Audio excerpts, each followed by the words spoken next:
Salve, salve pessoal, sejam todos muito bem-vindos ao nosso terceiro encontro da série do curso livre de Introdução ao Espiritismo. Por aqui, professor Álvaro Capucci. É um prazer receber vocês aqui no canal Estudando Espiritismo. Aproveitem a casa de vocês, fiquem à vontade, tá bom? Nós estamos aos poucos retomando a produção de conteúdos aqui sobre o Espiritismo no canal.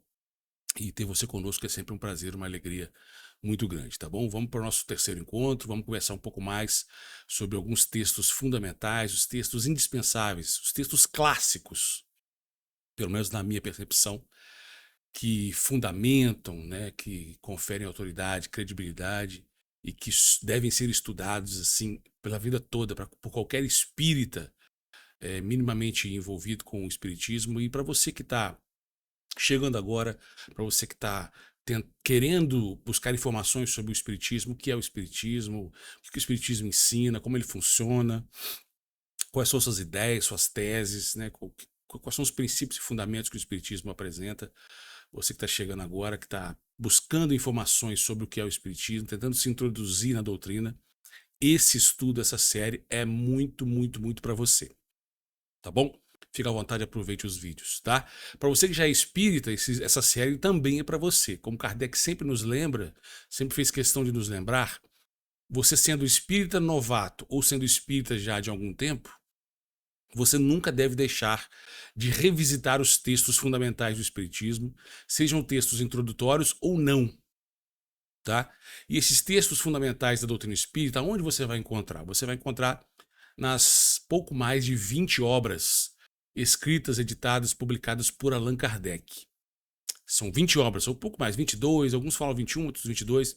É porque englobam os livros da codificação, as revistas espíritas, alguns opúsculos, etc. Mas, no geral, são mais ou menos aí 20, 22 obras fundamentais publicadas por Allan Kardec, que todo o espírita tem que ler, deve ler, precisa ler. Eu disse anteriormente, a gente aprende no movimento espírita que a doutrina espírita é a religião do livro.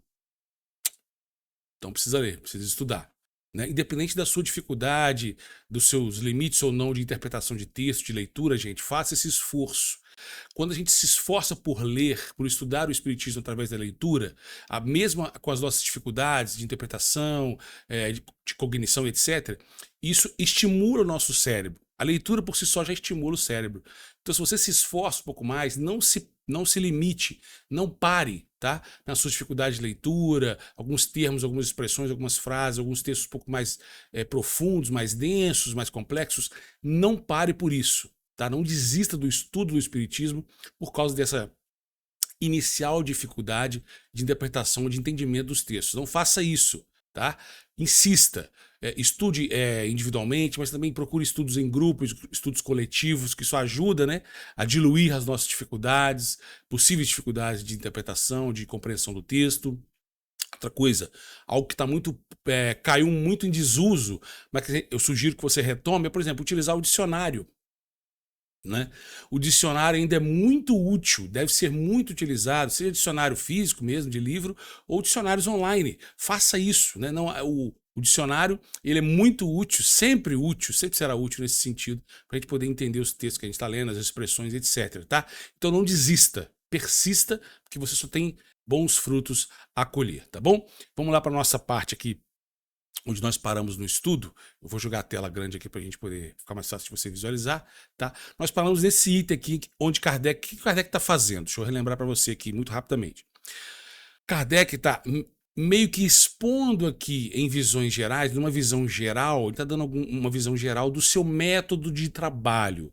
Ou seja, de como Kardec fez, quais os procedimentos que ele tomou, que ele empreendeu, quais os métodos, o método que ele utilizou para poder abordar o mundo espiritual. Mais especificamente, o método que ele utilizou para entrevistar os espíritos e para filtrar as informações que os espíritos trouxeram através dos médios que Kardec interpelou, Kardec argumentou, Kardec perguntou, questionou, que Kardec, através das informações que Kardec recebeu dos médiuns, seja diretamente pela própria entrevista do Kardec como dialogador com os espíritos, né, como pesquisador, ou seja, através de mensagens que foram enviadas para Allan Kardec do mundo todo, né, através do correio, né, através de correio, né, que ele recebia ali da Sociedade Parisiense de Estudos Espíritas, né, a famosa Sociedade Espírita de Paris, que ele recebia através dos correios ali da Revista Espírita, dos leitores da Revista Espírita, dos assinantes da Revista Espírita. Muita gente mandava correspondências para Allan Kardec, muita correspondência mesmo, um volume grande, de mensagens, de comunicações, com ensinos dos espíritos, com psicografias de espíritos, enfim. E ele juntou esse material, ele estudou esse material, ele analisou, investigou, tabulou esse material todinho, né? Filtrou as informações, analisou isso, examinou com muitos detalhes, com muita minúcia, com muito critério, sempre tentando ter uma abordagem científica, com uma mentalidade científica, porque ele buscou extrair daí um ensinamento, um conhecimento.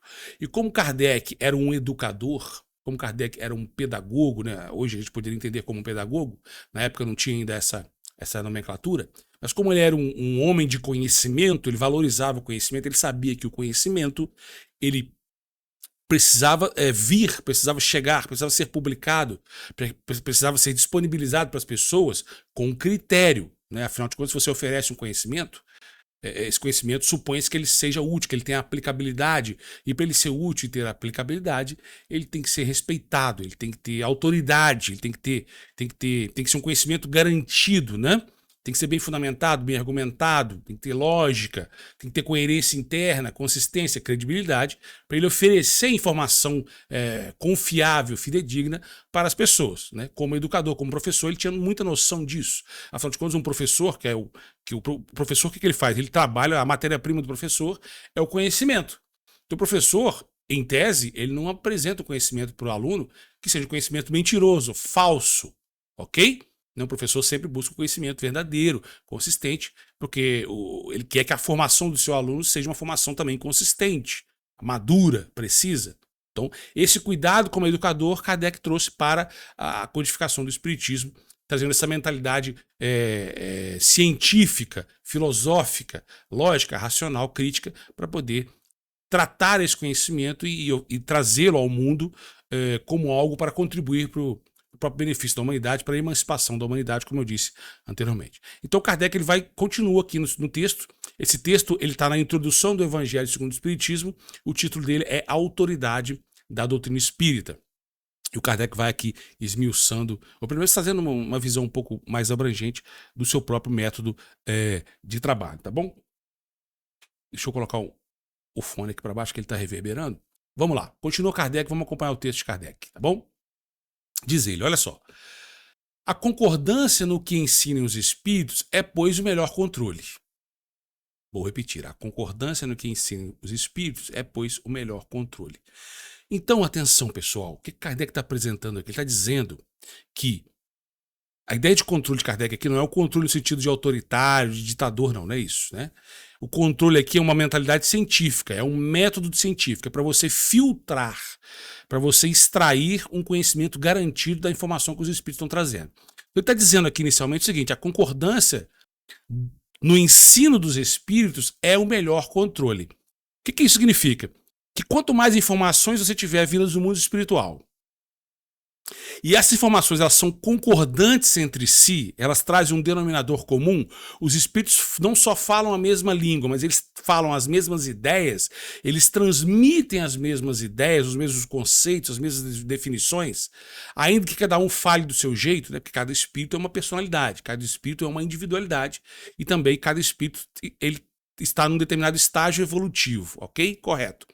Mas isso não significa que eles não possam trazer as mesmas ideias, ainda que cada um fale do seu jeito. Cada pessoa tem o seu jeito de falar, o seu jeito de dizer as coisas. Mas o importante é o fundo da mensagem, é o conteúdo. São as ideias que os espíritos trazem. Então, se essas ideias elas concordam entre si, ou seja, se elas são mais ou menos as mesmas ideias, as mesmas compreensões, o mesmo entendimento sobre os mesmos assuntos, isso para Kardec, essa concordância universal, essa universalidade na opinião, né, na informação que os espíritos trazem, ela é, a princípio, o melhor controle, porque ela sugere que os espíritos estão falando mais ou menos a mesma ideia, a mesma verdade, estão trazendo a mesma informação, o mesmo testemunho, entende? E quanto maior esse apanhado de testemunhos, quanto mais volumoso ele é, né, vindo por fontes diferentes e distintas entre si, mas quanto mais volumoso é, ou seja, quanto mais pessoas estão trazendo o mesmo testemunho de uma determinada ideia sobre um determinado assunto, isso confere maior veracidade a princípio, maior consistência daquela informação, ou seja, isso gera uma massa crítica de conhecimento sobre determinado assunto que depois viraria, ou pode vir a ser, se tornar um corpo de doutrina, um corpo de princípios e fundamentos apresentados dentro da doutrina espírita. Então atenção para isso, tá? Se você estiver lendo mensagens espíritas, comunicações espíritas, livros espíritas que se apresentam como espíritas, você tem que ter isso em mente aqui, ó, essa questãozinha aqui. O que esses espíritos estão falando concordam com o que outros espíritos estão falando em outras leituras de outras mensagens, comunicações que eu estou lendo, que eu estou recebendo, que o movimento espírita está trazendo, está apresentando, né? Isso não estou falando de 1, 2, 10, 100 espíritos, não. Estou falando da maioria, da universalidade dos espíritos. Atenção para isso, né? Tem que ter esse critério. Porque, gente, nós estamos lidando aqui com uma questão séria, com uma questão muito séria. Então isso não é brincadeira. Ok? Nós estamos lidando aqui com um saber do mundo espiritual, com uma filosofia que se pretende ser algo utilizado por toda a humanidade para o seu próprio benefício, que pretende contribuir para o desenvolvimento humano integral. Então isso tem que ser feito com seriedade, tem que ser apresentado e trabalhado com seriedade. Ok? Isso não é brincadeira. O espiritismo não é uma doutrina, não é uma religião da tristeza, da melancolia, etc. Mas também não é uma religião da euforia, ok? Do deslumbre, do extasiamento. Que Kardec falava dos espíritas deslumbrados, né? Aqueles que aceitam qualquer coisa que vem do mundo espiritual sem nenhum filtro, sem nenhum exame. Né? São os espíritos que trabalham com a fé cega, o que é um desperdício, né? É um desserviço ao espiritismo. Se você aceita tudo que os espíritos falam, dizem, ensinam e determinam sem exame, sem análise, sem critério, sem filtrar, sem avaliar, você está prestando um desserviço ao espiritismo. Ok? Atenção para isso. Kardec continua. Importa, no entanto, apesar do controle, da concordância, que ele, ou seja, que esse controle se dê em determinadas condições. Então não é um controle feito de qualquer maneira.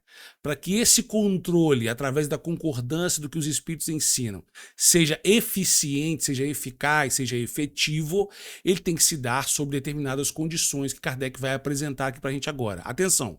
A condição mais fraca de todas ocorre quando um médium, a sós, interroga muitos espíritos acerca de um ponto duvidoso.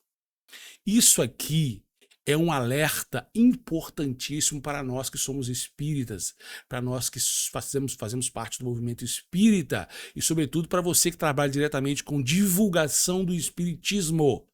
E outra coisa, com a formação de reuniões mediúnicas, de médiums e etc. Ou seja, para você que trabalha com reuniões que interrogam o mundo espiritual, que dialogam com o mundo espiritual. Um médium sozinho é um problema. Um médium sozinho, solitário, interrogando muitos espíritos é um problema, porque ele está à mercê da influência daqueles espíritos. Ele está sozinho. Ele trabalha sozinho, como se ele fosse autossuficiente. Nós sabemos que essa autossuficiência, ela é ilusória.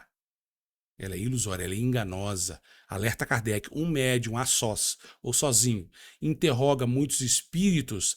Se ele interroga muitos espíritos acerca de um ponto duvidoso, ou seja, de um ponto complexo, de um ponto conflituoso, de um ponto contraditório,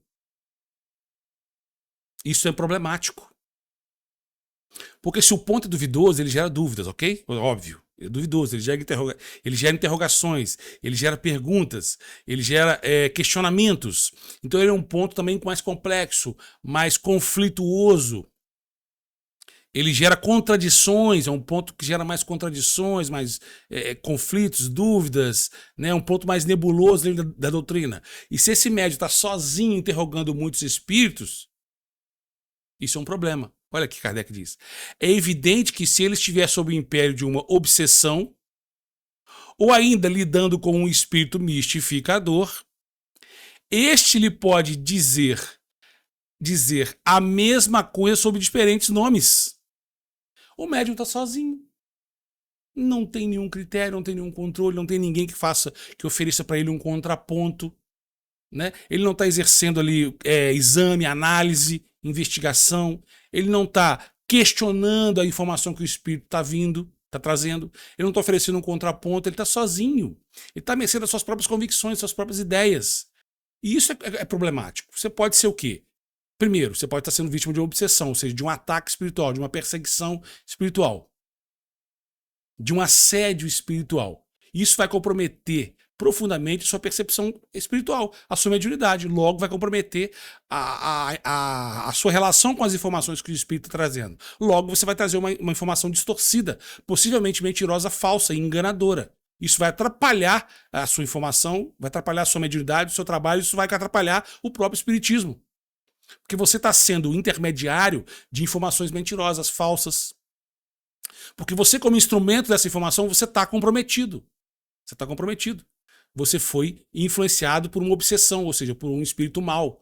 Você pode estar lidando com um espírito mistificador, ou seja, um espírito enganador, um espírito mentiroso, que pode dizer para você a mesma coisa, pode trazer a mesma ideia sob diferentes nomes, mas na verdade é o mesmo espírito que está falando. Ele engana você, médium solitário. Você acha que está falando com vários espíritos diferentes, personalidades diferentes, portanto você acha que está fazendo o controle do ensino dos espíritos, mas na verdade você está sendo enganado por um espírito só. Que ele chega para você e fala, uma hora que ele fala que ele é Einstein, outra hora ele fala que ele é Buda, outra hora ele fala que é Isaac Newton, outra hora ele fala que ele é Simone de Beauvoir, outra hora ele fala que ele é Odette Reutemann, sei lá o quê. Ele pode te enganar, que você está sozinho, solitário, exercendo um controle de uma informação muito diversa, muito diversificada e muito séria, muito importante. E você está sendo o único filtro, está se colocando como o único filtro, o único patamar, o único instrumento para transmitir, para filtrar, para examinar essas informações. Isso está errado. Médium que trabalha aqui no sentido de exerce a mediunidade solitária, ele está em perigo, é um risco. Ainda mais se ele se apresenta como um médium espírita e que psicografa informações, conhecimento espírita sobre o espiritismo. Ele está oferecendo um desserviço à doutrina, porque ele está solitariamente se colocando como instrumento do controle universal do ensino dos espíritos. Isso está errado. Isso está errado, vou repetir. Não pode ser assim. Dentro do escopo do espiritismo, isso não pode ser assim. Dentro do escopo da mentalidade do controle, da codificação espírita, da mentalidade científica que se pretende colocar a serviço da produção de conhecimento espírita, preconizada por Allan Kardec, isso está errado. Isso é um problema. O Kardec está falando, não sou eu não. Ok? E ele continua, tampouco garantia alguma suficiente haverá, olha só, garantia alguma suficiente haverá na conformidade que apresente o que se possa obter por diversos médiums no mesmo centro. Por quê? Que podem estar todos sob a mesma influência. Que mesma influência é essa? Negativa, do espírito mistificador, ou de um ataque obsessivo coletivo, de uma obsessão coletiva. Então, o mesmo problema que é apresentado por Kardec quando um médium sozinho interroga os espíritos, interpela os espíritos, dialoga com os espíritos, sobretudo acerca de pontos problemáticos, de pontos duvidosos, de pontos conflituosos, né? Contraditórios, porque ele pode estar sendo obsediado ou vítima de um espírito mistificador mentiroso, falso, de um pseudo-sábio, que finge ser quem ele não é, ok? Garantia alguma suficiente, ou seja, também não temos a menor garantia de conformidade do controle, ou seja, de veracidade, de concordância desse controle, dessa informação que vem dos espíritos, quando ela vem por diversos médiums, porque você poderia dizer, não é por um médium sozinho, são diversos médiums. Tá bom, mas atenção, a determinadas condições que Kardec colocou. São diversos médiums? Ok, mas eles estão no mesmo centro, então tem problema. Porque pode ser diversos médiums, ou seja, pode estar todos no mesmo grupo mediúnico, ok? Mas eles podem estar no mesmo grupo mediúnico, na mesma casa mediúnica, mas ele pode estar sob uma mesma influência. Mesma influência o quê? De um espírito mentiroso, mistificador, obsessor. De um obsessor. E aí o trabalho mediúnico está comprometido novamente. Estão percebendo a preocupação de Kardec aqui com a qualidade da informação que está sendo trazida? Está sendo recebida do mundo espiritual, que está sendo oferecida para nós? Tem que haver um filtro criterioso, gente. Alerta ao movimento espírita. Tá vendo como é importante a gente voltar às bases espíritas, aos fundamentos espíritas, aos clássicos, textos clássicos?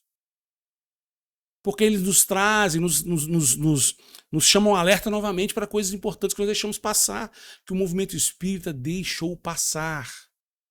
E não pode deixar passar isso. Do contrário, a gente oferece ao público em geral algo que não é crível, que não tem credibilidade.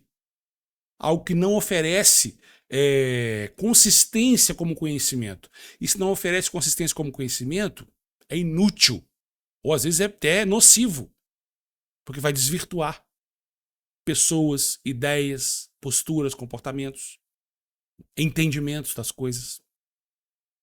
Então, diante disso tudo, o que Kardec faz? Ele vai trazer aqui, lógico, ele disse aqui, ó, como eu falei, ele falou o conhecimento, ele obedece, né? O conhecimento, digo, o controle universal, ele obedece determinadas condições aqui, ó.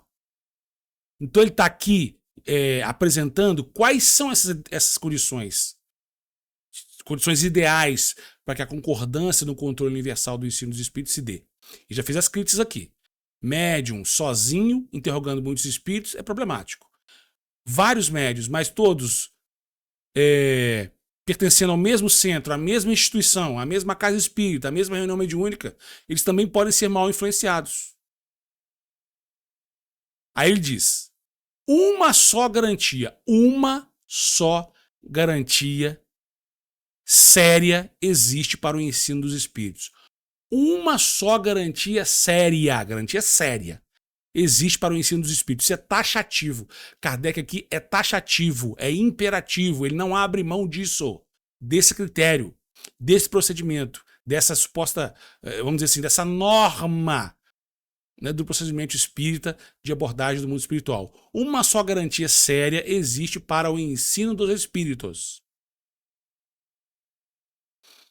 A concordância que haja entre as revelações que eles façam espontaneamente. Quanto mais espontânea for a informação, o ensino, o conhecimento, a revelação que os espíritos trouxerem para nós, quanto mais espontâneo for esse movimento da iniciativa dos próprios espíritos, isso confere algo de seriedade no que está sendo trazido. Por quê? Porque aí é da parte deles. Eles se movimentam, os espíritos se movimentam, eles tomam a iniciativa de abordar o assunto, de trazer aquela ideia, aquela informação. Ok? Ninguém está provocando eles, o que não significa que a gente não possa provocar no sentido de conversar, né? De perguntar aos espíritos, de tirar dúvida, de questionar, de oferecer um contraponto a eles. Afinal, a gente está conversando, dialogando, entrevistando os espíritos. Pelo menos Kardec fazia isso, ok? Mas ele está falando aqui da questão da garantia, do conhecimento garantido que você vai extrair dos espíritos. Então, uma só garantia existe para o ensino dos espíritos. A concordância, primeiro tem que haver concordância que haja entre as revelações que eles façam espontaneamente. Porque se é espontâneo, gente, isso supostamente traria mais credibilidade, né? Ou seja, o espírito, a pessoa está falando de sua própria vontade. Ele mesmo está ele mesmo está tomando a iniciativa de vir dizer, ó, acontece isso, é assim que funciona, parapá. Então, da parte dele. Você não está provocando, você não está desejando, você não está estimulando, você não está influenciando para que ele fale sobre determinado assunto ou para que ele fale algo específico sobre determinado assunto específico. Você não está interferindo, você não está influenciando o espírito a princípio para ele falar o que você desejaria que ele falasse. Ou para que ele diga algo que concorde com o que você espera, com as suas expectativas, que corresponda às suas expectativas e não à verdade do que ele está abordando. Entende isso? Né? Nas entrelinhas, Kardec está falando aqui da interferência própria do pesquisador, do perguntador, do dialogador na informação que o espírito vai trazer. Né? Porque se você parte logo, você pergunta, você direciona a entrevista, se você interfere logo de cara no que o espírito vai dizer, você pode, até inconscientemente, influenciar na informação que você vai receber, porque você traz expectativas do que você gostaria de receber, né? Você não quer ser contrariado, por exemplo, você não quer ser melindrado, você não quer ser ferido nas suas expectativas, nas suas suscetibilidades, né? Você não quer sofrer suscetibilidades, você quer ficar confortável naquilo que você está recebendo como informação. Você não quer ser, às vezes, ofendido até, né? Você se sente ofendido porque o espírito vai dizer. Então, esse tipo de interferência, até psicológica, inconsciente, né, é importante que a gente tente evitar. Então, uma só garantia séria existe para o ensino dos espíritos: a concordância que haja entre as revelações que eles façam espontaneamente. Continuando. Espontaneamente, servindo-se de grande número de médiuns. De um grande número de médiums. Que número é esse, Álvaro? Não sei, mas tem que ser grande. O maior possível, o máximo possível que se conseguir de médiums trazendo essas informações. Mas tem um outro critério: médiums estranhos uns aos outros. Ou seja, esses médiums, eles não podem se conhecer. Porque eles se conhecem, eles podem maliciosamente combinar, né, entre eles o que eles vão falar e para eles concordarem, teoricamente ou supostamente concordarem no que eles estão supostamente trazendo de informação do mundo espiritual, e aí enganar ou se enganar ou enganar aquelas pessoas que estão recebendo aquelas mensagens. Então, isso aqui é uma condição ideal, né? As condições ideais em que esse controle vai acontecer. Uma só garantia séria para o controle, para o ensino dos espíritos: a concordância que haja entre as revelações que eles façam, primeiro, espontaneamente, servindo-se de quê? Segundo, um grande número de médiuns. Que tipo de médiuns? Estranhos uns aos outros. Esses médiuns não podem se conhecer, não podem ter contato, não podem conversar um com o outro, porque senão eles podem combinar entre eles. Não é? E aí distorce o conhecimento.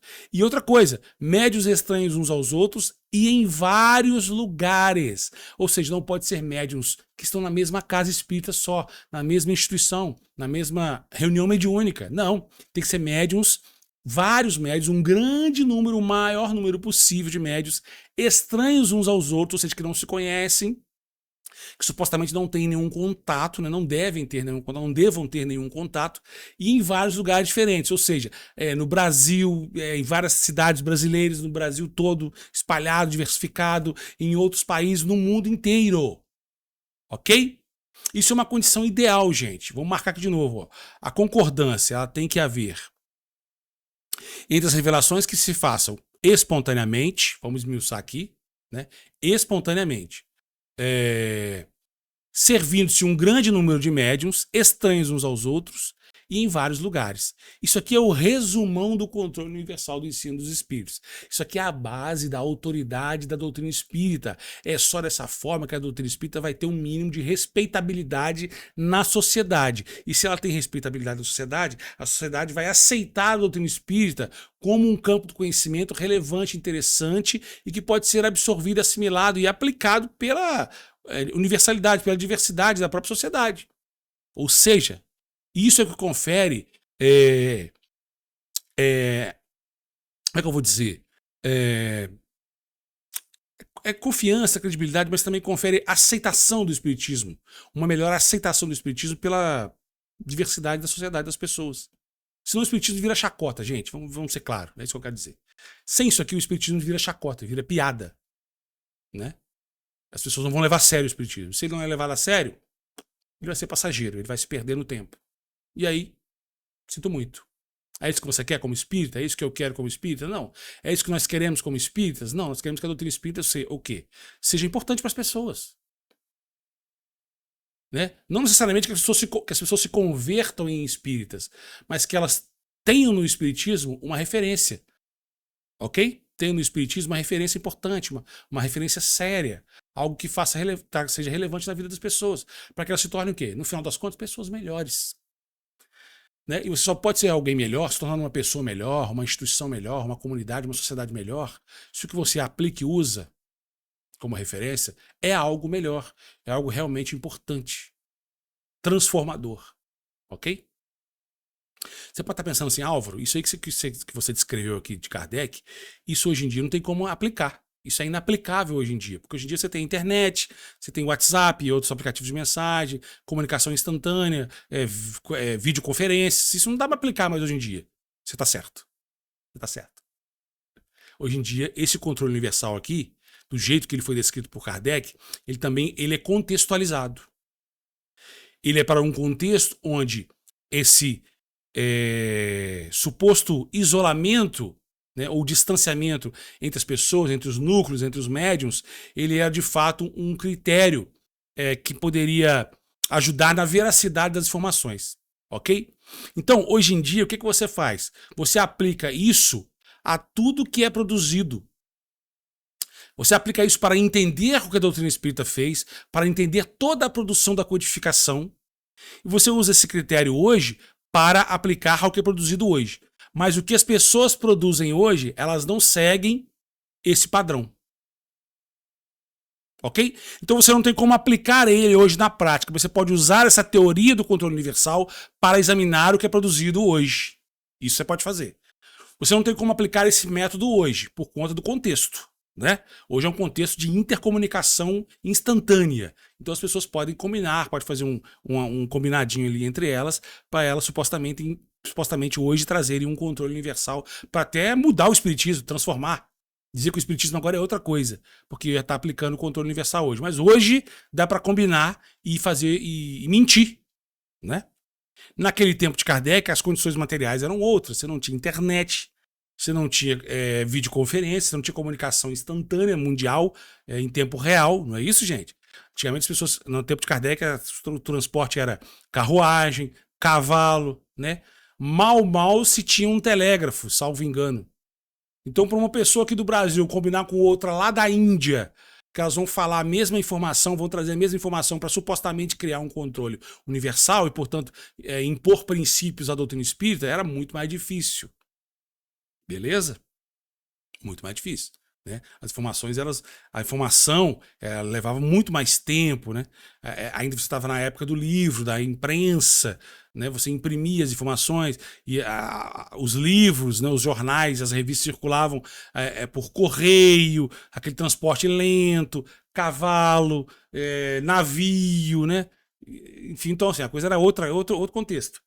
Então esse critério que Kardec trouxe, esse método que ele aplicou, ele foi muito importante, foi um método assim exato, muito bem aplicado para aquele momento do surgimento da doutrina espírita. Ok? Ele foi um método mais útil, o método mais importante e o necessário para aquele momento. Foi o método o exato que tinha que ser aplicado para o contexto do surgimento da doutrina espírita, para aplicar, para exercer a codificação espírita. Hoje em dia, seriam outros métodos se a doutrina espírita fosse trazida hoje, para o tempo de hoje, na época de hoje. Ok, gente? Por causa do contexto. O método científico que você aplica, ele também obedece a determinados contextos. Isso é importante. Ou determinadas condições, como Kardec mesmo disse aqui. Então hoje você tem médiums no mundo todo, que eles vão abrir aqui um Google Meet aqui, bota 100 pessoas na sala, 100 pessoas falando que são médiums e vão trazer as informações aí, podem combinar para, tipo, hoje em dia, você pode combinar o seguinte, por exemplo, vamos dar um exemplo aqui prático.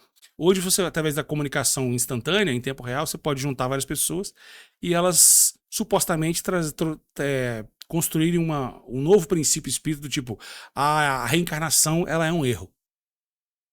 A reencarnação foi um equívoco espírita, porque hoje o controle universal de hoje, do século XXI, 2025, gravação desse vídeo, né? Hoje vários médios se juntaram e trouxeram informações de que a reencarnação ela é falsa. Ela foi um engano. Isso pode acontecer. Mas você vai levar isso a sério? Não, por quê? Porque hoje em dia isso pode ser combinado. Muito fácil de ser combinado. Ok? Então hoje em dia a gente tem que ter mais cuidado ainda com as informações que vêm do mundo espiritual. Muito mais cuidado, muito mais atenção, muito mais critério. Então o que você faz? Sugestão minha, tá? Você pode ter outras ideias. Sugestão minha, do professor Álvaro. Pega tudo que você tem hoje em dia de informação do mundo espiritual que se apresenta como espírita, que você pode ter, tá? Livros mediúnicos, comunicações mediúnicas que não se apresentam como espíritas. Então essas você deixa de lado, porque não tem a ver com a gente. Inclusive tem hoje médiums que fazem questão de se dizer não espíritas, ok? Eles trazem supostamente informações do mundo espiritual, mas eles fazem questão de dizer que não são espíritas, que não são vinculados a nenhuma ideia, a nenhum grupo, a nenhuma instituição, a nenhum movimento. São os famosos, né? Vai por aí. Soltinhos, né? Eles dizem que querem ser livres, supostamente livres. O que eles não querem é ter os seus conteúdos examinados. O que eles não querem é ter os seus conteúdos analisados, criticados. O que eles não querem é ter o contraponto para que os seus conteúdos que eles trazem, para ver se os conteúdos que eles oferecem como supostamente mediúnicos e espirituais, se eles são coerentes ou não. Se eles são consistentes ou não. Se eles são relevantes ou não. Eles querem ficar longe de terem apontado os seus erros, os seus equívocos publicamente. Eles querem só influenciar as pessoas. Querem ser gurus, né? O famoso mediunismo oracular. Querem só ficar sentados no alto da sua sabedoria e se apresentarem como médiums gurus que estão trazendo novas revelações, influenciar milhões de pessoas e ganharem muito dinheiro com isso. É isso que eles querem. Por isso eles supostamente se desvinculam de qualquer institucionalidade, de qualquer movimento institucional, de qualquer influência do movimento espírita nas suas obras, porque se eles tiverem essa influência, ou sobretudo se tiverem influência de espíritas engajados, né, no exame das suas obras mediúnicas, eles vão ser até alguns desmascarados. E se eles forem desmascarados, seus impérios financeiros caem por terra. Ok? Essa é a verdade, tem que ser dita. Ok? Médium sério não ganha dinheiro com a sua mediunidade. Vamos falar direto, o papo reto, o papo é esse. Ok? Médium sério não se afasta do controle, não se afasta do exame, não se afasta de ter as suas mediunidades, a sua comunicação mediúnica examinada por terceiros. Médium sério não tem medo de oferecer a sua comunicação, o seu material mediúnico, o que ele produz. Médium sério não tem medo de oferecer a sua mediunidade ao exame universal, ao exame democrático de todas as pessoas. Ok, gente? Esse é um médium sério. O médium sério não tem medo das suas imperfeições serem constatadas. Porque todos somos imperfeitos. Kardec diz, não existe médium perfeito. Kardec diz, o melhor médium é aquele que é menos enganado pelos espíritos. Ou seja, não existe médium que não é enganado pelos espíritos. O melhor médium é o que é menos enganado pelos espíritos. Ok? Então se você encontra médium aí que se apresenta como o médium perfeito, o intocável, o guru, aquele que traz as revelações do mundo espiritual e que as revelações dele são incontestáveis, esse é um canastrão, é um mentiroso, é um canalha, é um enganador, é um aproveitador da fé alheia e tá te enganando, tá te enrolando e você tá caindo na armadilha dele. Sai fora dessa gente. Corre. São aproveitadores da fé alheia do mundo espiritual, que se unem a espíritos mistificadores, se unem a espíritos enganadores e formam um conluio para destruir a sua fé, destruir a fé espírita, a fé espiritualista, para desvirtuar a informação espiritual e com isso desvirtuar a compreensão das pessoas e consequentemente desvirtuar o comportamento das pessoas. Ok? Você tem que estar ligado nisso. Muito cuidado, não vai na onda dos livrinhos aí sentimentalistas, emocionais, livrinhos muito conversa mole, né? Aquele texto bonito, todo empolado, palavras bonitas, cheias, rebuscadas, etc, etc, etc, TTT, mas que no fundo não trazem nada, não te ensinam nada e vão te enrolar, te enganar. Essa é a questão. Beleza? Kardec continua sobre a aplicação do controle universal e eu vou partindo para a gente encerrar, tá? Para a gente finalizar o nosso encontro de hoje. Vê-se bem, diz Kardec, que não se trata aqui das comunicações referentes a interesses secundários. Ok? Kardec está falando aqui dos princípios e fundamentos do espiritismo. Comunicações de interesses secundários, comunicações que falam sobre coisas do cotidiano, coisas do dia a dia, né? Coisas referentes à nossa rotina diária aqui, coisas de interesse particular, né? Coisas sem sentido algum, sem interesse coletivo, sem interesse para trazer uma verdade universal, uma informação universal, ou seja, que possa ser aplicada universalmente para as pessoas, ou seja, fora do ensino moral, vamos lá, do ensino ético moral, Kardec não está falando disso. Está falando. Vê-se bem que não se trata aqui das comunicações referentes a interesses secundários, mas do que respeita aos princípios mesmos da doutrina. Então, Kardec está de olho nos princípios da doutrina, nos fundamentos da doutrina, ou seja, nos valores universais que a doutrina pretende oferecer para a humanidade. Ou seja, naquilo que independe do tempo, da época, da idade, do momento.